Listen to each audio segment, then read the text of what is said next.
Maybe Horace Grant was right when he called The Last Dance a work of fiction. Sam Smith, the author of The Jordan Rules and the former Chicago Tribune writer, poked some holes in the Michael Jordan documentary, as well. He said the notion Grant was his only source in the book was false and also laughed at the idea Jordan presented that himself, Scottie Pippen, Dennis Rodman and Phil Jackson would all have come back on one-year deals for the 1998-99 season had owner Jerry Reinsdorf made them offers. Jordan instead retired and the Bulls rid themselves of their main championship pieces, entering a rebuild that went on for almost a decade.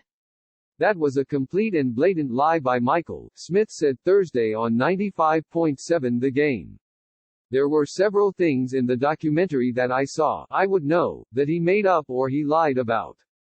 They weren't major things, but it was like when a TV movie comes on and they say, this is based on a true story. That's what that was. It was based on a true story.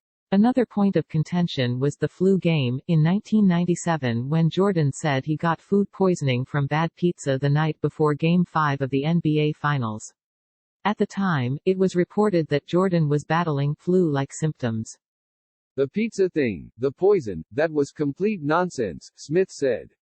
There were a couple of other things like that I won't go into. They weren't major, but the thing at the end, about Jordan returning to play in 1998-99, was a complete, blatant lie. I know what happened. As for Grant being Smith's lone source in his book, Smith pointed to having known Jackson from his CBA days and Johnny Bach for years, as well as having been around since Jordan's arrival in 1984. It all goes back to the thorny relationship Jordan and Grant shared. Grant has spoken out about the documentary, saying Jordan stretched the truth in several instances, calling it BS, in terms of the realness of it. Pippen, who was not depicted very favorably, has yet to speak publicly about it, but he also was livid at his portrayal in the 10-part series, according to ESPN host David Kaplan.